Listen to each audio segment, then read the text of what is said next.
сделаем, оставьте ребенка. Ну, такой общительный, живой такой ребенок, поэтому дома так не сидеть. Потом где-то весной мы с Леной познакомились, мне одна женщина сказала, что есть, ну, компания такая «Соснового кольца» появилась, и давай пойдем послушаем. И вот мы пошли, послушали, и уже у нас даже уже, ну, выбора не было, уже надо все попробовать.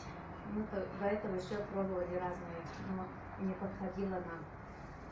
И, ну, Лена дала нам последние вот 10 или 14 штук. Тогда еще бамбука не было, и кольца только была. И начали все по WhatsApp следить за результатами.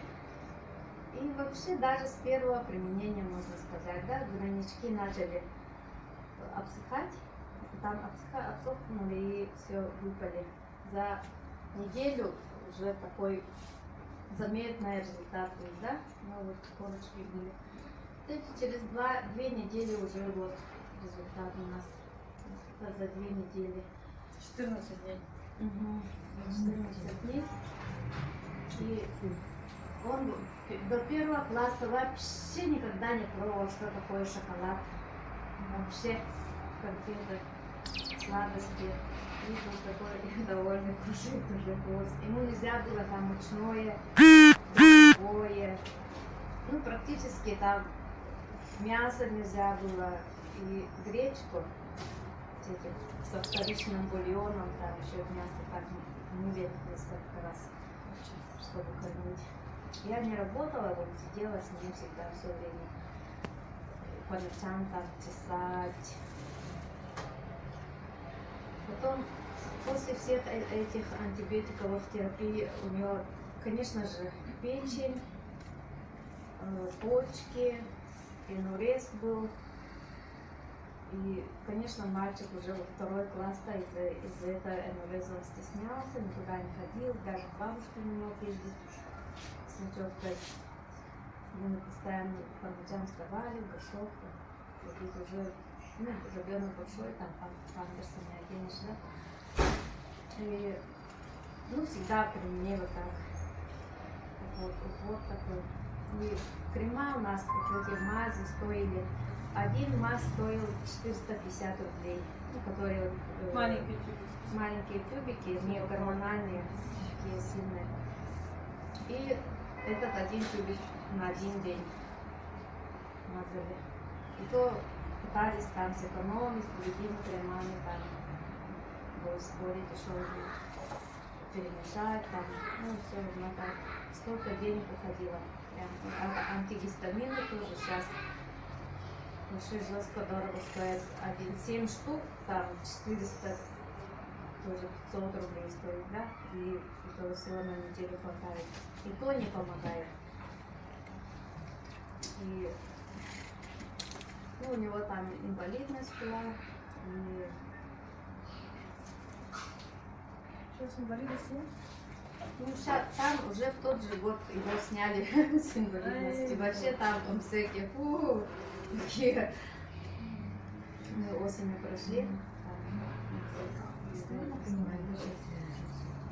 Тогда он принимал 3-4 месяца вообще Курс?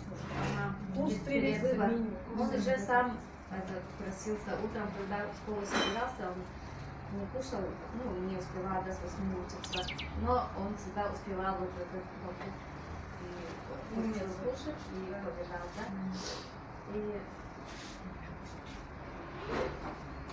И так у него прошли эти энурез прошел где-то через 2-3 месяца, на 3-й месяц уже энурез полностью прошел постепенно. Лена ко мне пришла, зашла, у меня стол так стоит, я так испугалась, думаю, что она такая возбужденная зашла, думаю, чего случилось-то, да? Зашла, села, взяла трубку и начала бабушке звонить, главное, мне ничего не говорит, ни привет, ни пока, она звонит, говорит, и говорит, Никита Икаев Полла, говорит, ну перестал писать, да, ага. И с той стороны крик такой, вот, Иканка, вообще, что с ним делала, ага. какой кошмар, срочно в больницу. А она-то подумала, что вообще не писается, короче, да? Ну, что-то случилось страшное, да? Лена пришла, хотела сказать, что перестал энурез. Прекратился, вот недержание мочи, это же ужасно. Да, в это время я как зомби ходила, потому что каждые 2 часа надо было вставать. Там я сначала тоже не поняла, думала, это же опасно, ну как, да? Оказывается, о, хорошо. И печень норму сказали, что увеличение норма пришло, и в один прекрасный день он с утра в ванной кричит: «Мама, что-то у меня идет». И такой кровянистая, такой черная слизь из носа. Прям такой длинная. И все, с тех пор начал дышать носом. Это мучение, когда с тобой рядом лежит человек и дышит, не может дышать так. Ну, чудак. Спит. Нос не дышит. И все. Последний вот лимит пришел. И начал так уже хорошо учиться вообще. В 3 классе 0 пропусков, только у него в классе у одного ребенка 0 пропусков. Вообще ни один день не пропускал. Уже начал заниматься спортом. Ну, когда он танцами начал заниматься, танцем. И до этого он как робот ходил. Трескается здесь. Ага, трескается, поэтому он как робот ходил. Где вот, где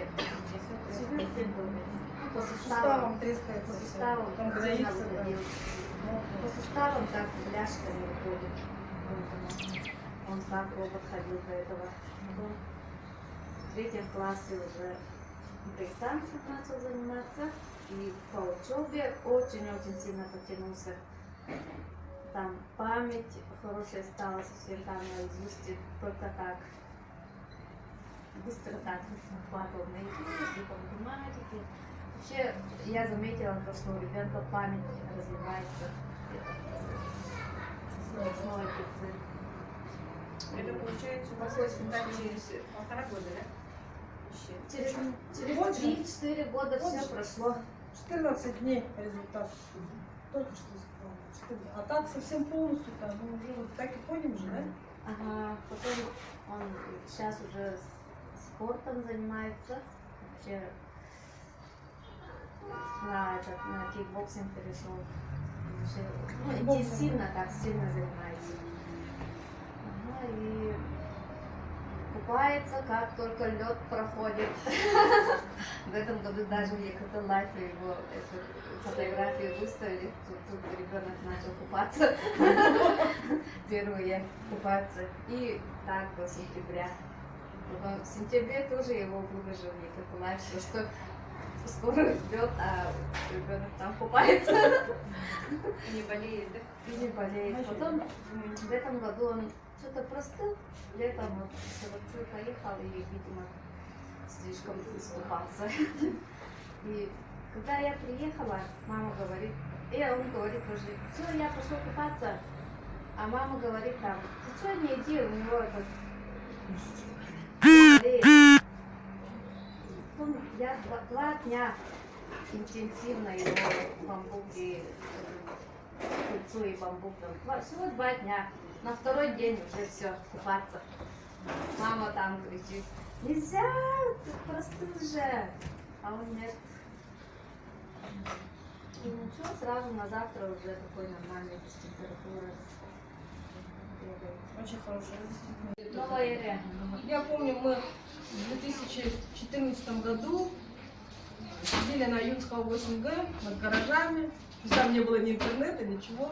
Маленькая такая узкая комнатка. Ну, как работает продукт? Мощно, да?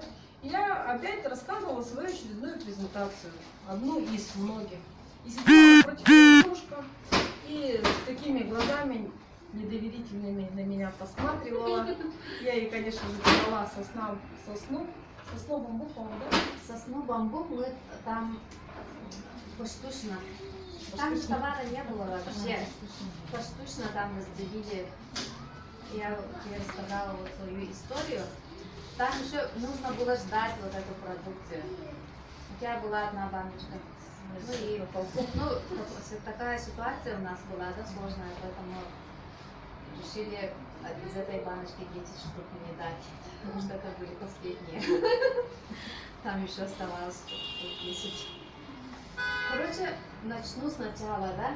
Мы уже пришли. Никита родился, ну, такой, когда ему было 6 или 7 месяцев, он заболел. К нему попали инфекционку в печку. И там его заставили бросить кормить грудью, и там перешел на искусственное питание, их больничное. Мы там пролежали, потом нас отправили в медцентр. Там тоже, как они смотрят, да, вот лечились мы антибиотиками инфекционки. Потом пошли в медцентр, там даже нашу вот эту историю не стали смотреть, и назначили опять-таки вот антибиотиковую терапию. Потом, началась вот эта сыпь. Тогда сыпи не было, это живот у него заболел. А потом вот после этого начал появляться диатез.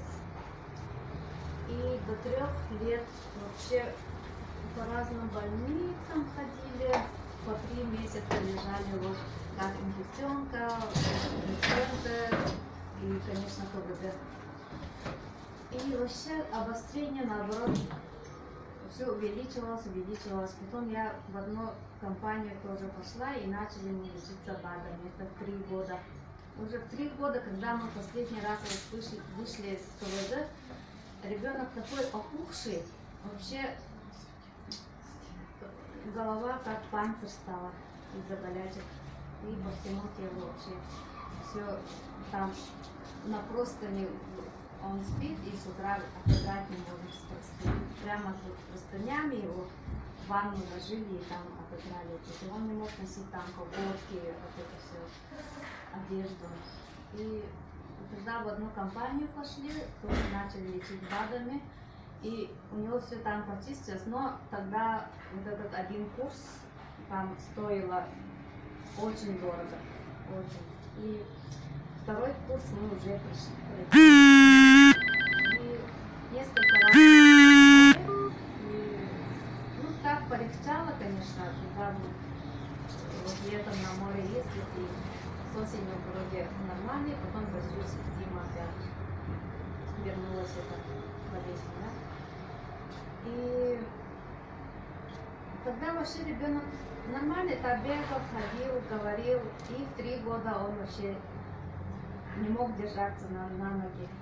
Там диагнозов уже было полно: печень, почки, энурез, там ринит, носом не мог дышать.